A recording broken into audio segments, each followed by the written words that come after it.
Cool. right. We want to kick it to questions. Yeah, let's take it all the questions. All right. YouTube, Facebook, you got questions asked now. Let me actually clear Ask some. all the questions you Ask want. all the questions. Anything. Everything. Man, am I going to get a ticket? I'm going to get a ticket in half an hour. And they're like, these tickets in San Francisco are like $5,000. Wait, so let me find questions Brad got, which... Ask questions. Ask questions. I think we actually answered one of these earlier. Some These are from Twitter.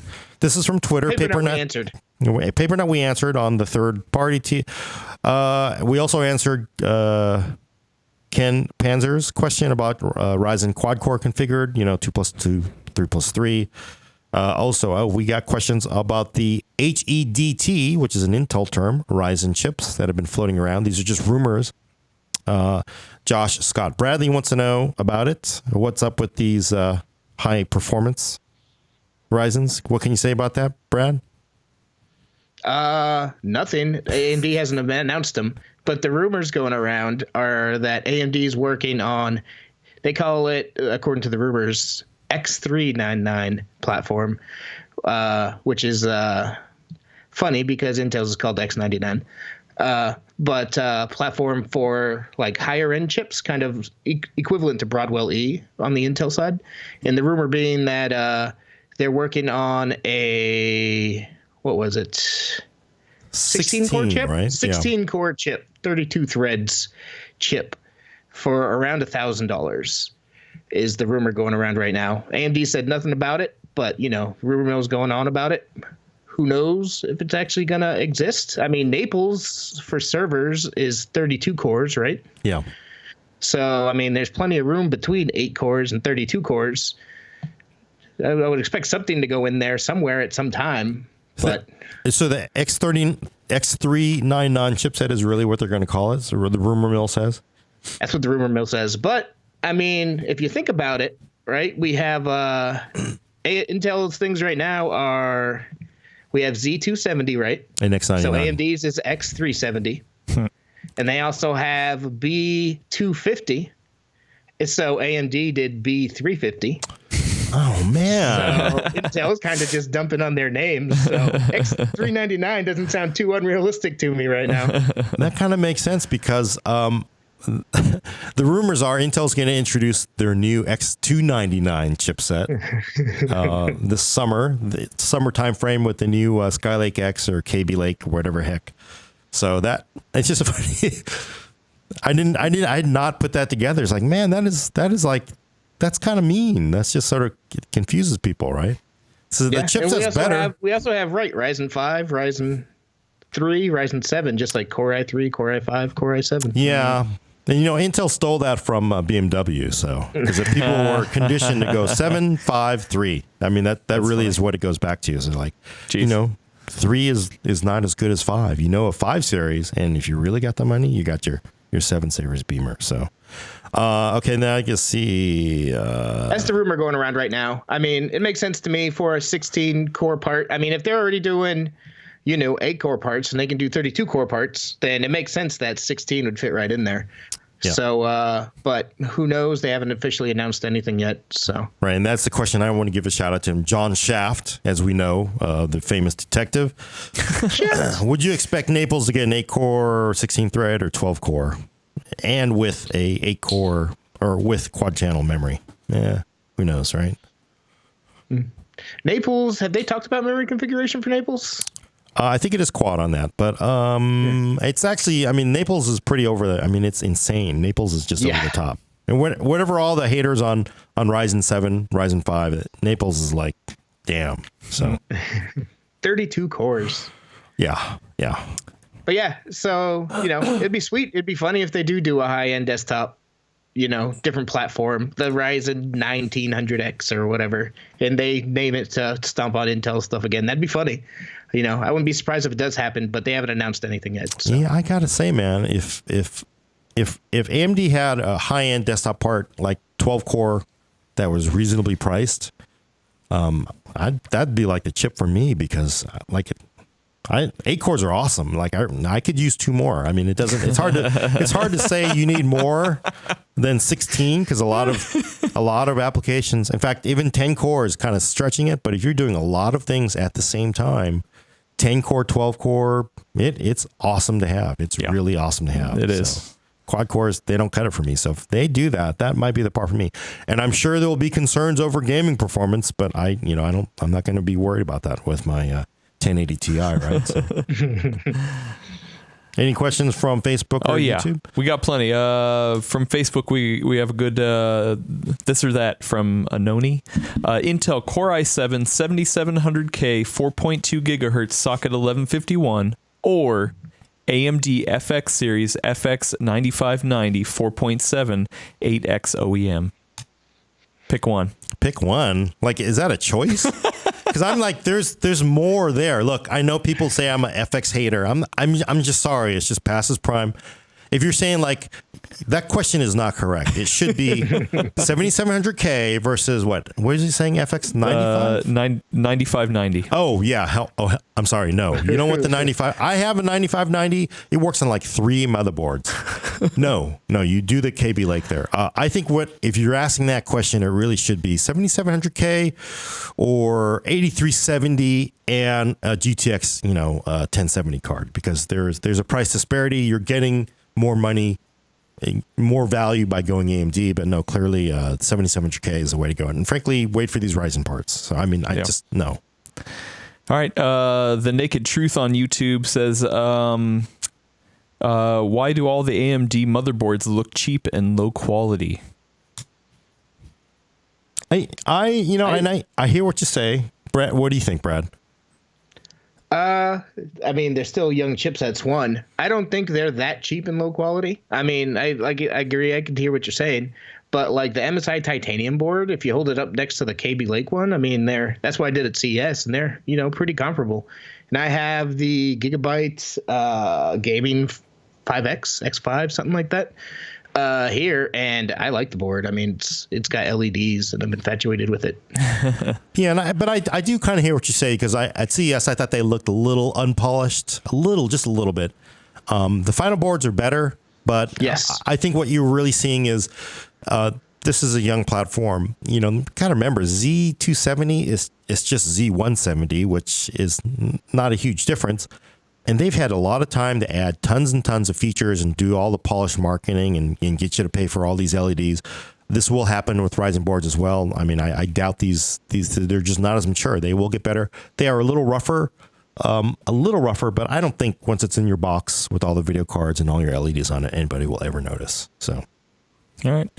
There's so many people in the chat screaming about when will the AMD motherboard shortage go away? It's funny. I have a guy here in town who's also a fan. There's a guy here in town who has been waiting for months for his Ryzen stuff. Right. Every time I go into his place of business, he talks to me. Hey man, Ryzen's coming out. I got all my water cooling stuff. I got my coolers ready. I'm ready to go. He's been ready for months, and he still has been unable to purchase a motherboard. So he's sitting there with thousands of dollars worth of parts, just waiting for a motherboard. Jeez. Oh man. I mean, how long has he had the part? I mean, the chip. Since it came out. I mean, pre-ordered it. So pre-ordered. He's had his probably for 2 weeks now, 2.5 weeks. I did talk to a board vendor, and they said we've got thousands is the term coming on chips. They're basically on containers. There are containers full of them coming over from Asia. So I think it will get better. I would give it, maybe a couple months. I mean, chips don't exactly move fast. So and it's always probably hard to estimate for a board vendor how many boards we need, and then clearly, there are, they want to make sure the latest BIOS is on there. So it should get better. And this has happened with other launches too. And like we said earlier, they're going to be focusing on pushing more B350 motherboards out for the Ryzen 5 launch. So hopefully we'll see some more motherboards around then. Right now, if you look around, if you don't mind skipping X370 and going for B350, you can still find B350 boards today. And as long as you don't plan on doing, like Crossfire or SLI, it's probably good enough for most people. So yeah, I'm just X370 is in a severe shortage, but B350 can still be found out there. And the 350s are more affordable too, right?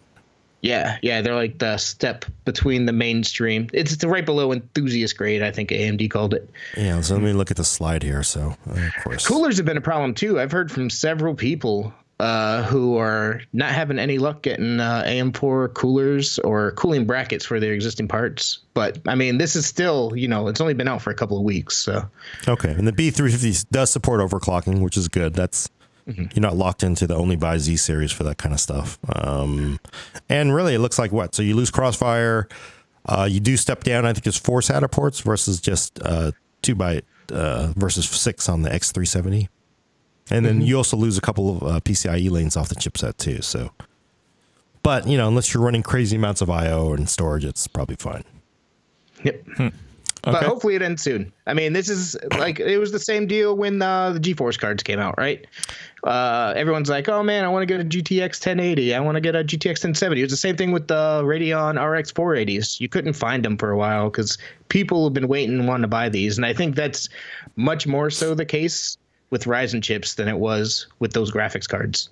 So I'm not surprised to see some shortages. Hopefully they, go away soon, because then people can actually have the systems they want. Yeah, and honestly, you got to remember, this is a good thing. The bad thing is like, we got containers full of these X370 boards and ain't no one buying them. So the fact that there's a shortage is probably a good thing for AMD. So it's too bad that you can buy as many chips. Like, you can find those chips everywhere in stock, but it's everything around them you can't buy.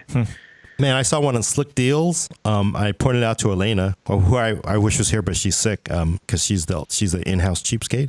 They had a Ryzen 7 1700 for like $279 or something. Yeah, you should have sent that to me. But I was like, oh, but it turns out that it was, it goes back to an eBay thing. So, but still, I mean, that's a damn good deal. Yeah. 2 more quick questions. Little Anthony on YouTube asks, when will we see Ryzen laptops? Again, I think the roadmap is probably end of this year-ish for a mobile Ryzen part. So when those designs get out, and laptops are a lot more complicated to build than a motherboard. So I'd give it probably end of the year launch. Hopefully, everybody wants to make the holiday season / Christmas, as we can say in some parts. And if not, it'll probably show up at CES if they can't get it, hammered down in time. All right. I would expect in the second half of this year is when they're going to have APUs based off Ryzen, right? And Raven Ridge. I think that those tend to be in laptops much more so than AMD's desktop parts like this, like Ryzen itself. So I wouldn't expect them to be out before the APUs. Yeah, it'll be interesting to see what the core count is on those too. So, but I guess they'd be native quad still, right? Because it'd still be a single CCX. But who knows how those are designed? We don't know. We're just guessing. Yep. We are rapidly running out of time. Last one from YouTube. Nanny asks, how do you feel about buying games day one? Do you usually wait for the bugs to be ironed out, or do you like to buy them on day one? Brad? I'm in a unique situation because I test a lot of games because I'm the games editor. But what I typically do is I don't buy day one unless it's one of the 3 or 4 franchises that I really, really, really, really love. And even then, I still wait for reviews. I don't pre-order. If you can wait, if you don't mind not having the latest and greatest games, if you able to wait 3-6 months, wait for all the updates to come out, for the polish to shine up, maybe a couple of things of DLC, you can find games a lot cheaper and in a lot better state than they were at launch if you don't mind waiting. And a lot of people, patient gamers on Reddit, it's called Patient Gamers, where it's all, people who wait a year or whatever to get the Game of the Year edition, wait even longer. There's a lot to be said for it if you don't mind, not talking about the game on Reddit or whatever. I have an opposing opinion on this, although Gordon, you're not, I'm sorry, you're not allowed to answer. You're not a gamer. You just play World of Warcraft. No, because right now it's I get to play one game. So so my feeling on day one, in fact, I pre-order the games that I'm hyped about because I like to do it. Now I'm gonna here's a good analogy for you. You know what? I know where this is going. No, you don't. I think I do. Day one, let me say, I lined up. So we went to go see Star Wars, Rogue One, right? We saw that on day one. We lined up right? In the freezing cold for hours to go to Rogue One. No, you didn't. We go into the... we did. We did. We even snuck fried chicken into the theater. It's Oakland. So we go in there. The theater is packed. You know, they got the organ going, and everybody's just so hyped because it's a Star Wars movie that doesn't suck, right? So it's like the experience, and you go back on Monday, and you're like, yeah, we saw Rogue One. Now, you use Brad's method. Like, yeah, I'm waiting about a month to go see it. You know, like, because I don't like it when there's other people in the theater. I want to experience it.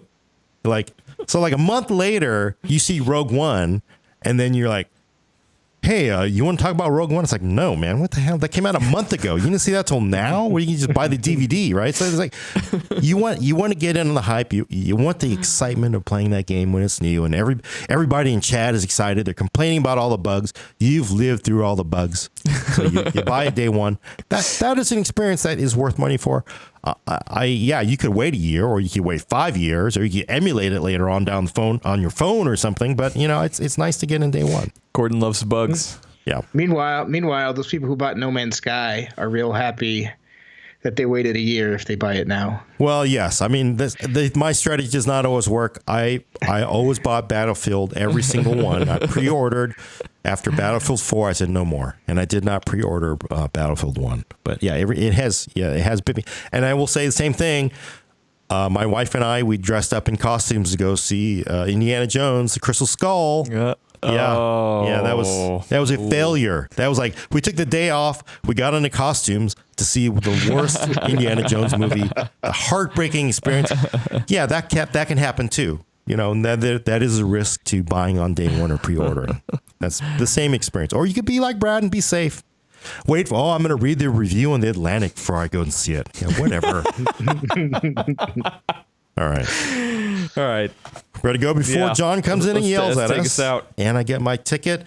So check back in 2 weeks, hopefully, for your fix of PC Talk on the Full Nerd. For audio listeners, subscribe to us on iTunes, Google Play, or Stitcher. Send questions and comments. We're very lonely to the Full Nerd at PCWorld.com. Thanks for coming. I'm Gordon Ung with Brad Charkis. Adios. And Adam Patrick Murray will take us out. See everyone a little later.